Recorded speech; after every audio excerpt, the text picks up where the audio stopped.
அஸ்ஸலாமு அலைக்கும் வரஹ்மத்துல்லாஹி வபரகாத்துஹு. நோன்பு காலங்களில் கடுமையான பல்வலி வருகிறது.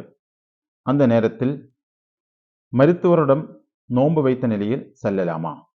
அப்படி செல்வதாக இருந்தால் அதனுடைய சட்டம் என்ன என்று இப்பொழுது பார்க்கலாம்.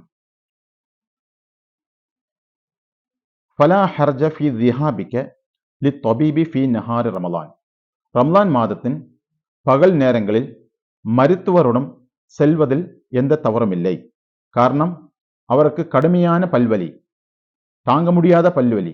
ஆனால் அவர் நோன்பும் வைத்திருக்கிறார்.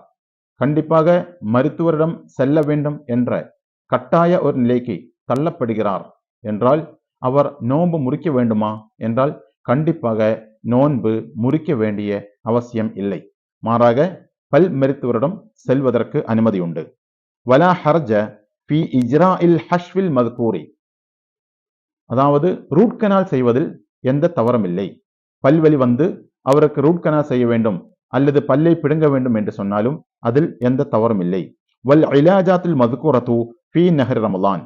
குறிப்பாக பல் சம்பந்தமான நோய்கள் வருகின்ற பொழுது மருத்துவரிடம் செல்வதில் எந்த தவறும் இல்லை. லாக்கின் அலைகான் தத்தஜன்னப தஅதமித இப்திலாஇ ஐயி ஷைஇன் மின் ஷஅனிஹி. மிகவும் கவனமாக இருக்க வேண்டும். எந்த விஷயத்தில்? பல் கிளீன் செய்கின்ற பொழுது அதிலிருந்து வரக்கூடிய எந்த பொடியும் அல்லது அதனுடைய ஏதேனும் ஒன்று நம்முடைய வயிற்றுக்குள் செல்லாமல் இருப்பதற்கு நாம் கவனம் செலுத்த வேண்டும்.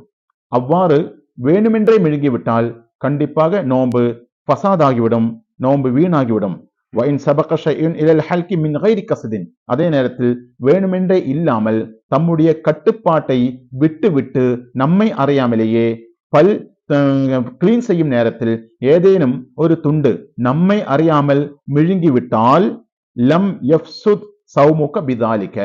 அதன் காரணமாக உம்முடைய நோன்பு விழுந்து விடாது, ஃபசாதாய் விடாது. என்ன காரணம்? அவர் வேணுமென்றே அதனுடைய பார்ட்டிகளை விழுங்கவில்லை, மாறாக அவருடைய கட்டுப்பாட்டிற்கு அப்பாற்பட்டு தவறாக வாய்க்குள் போய்விட்டது.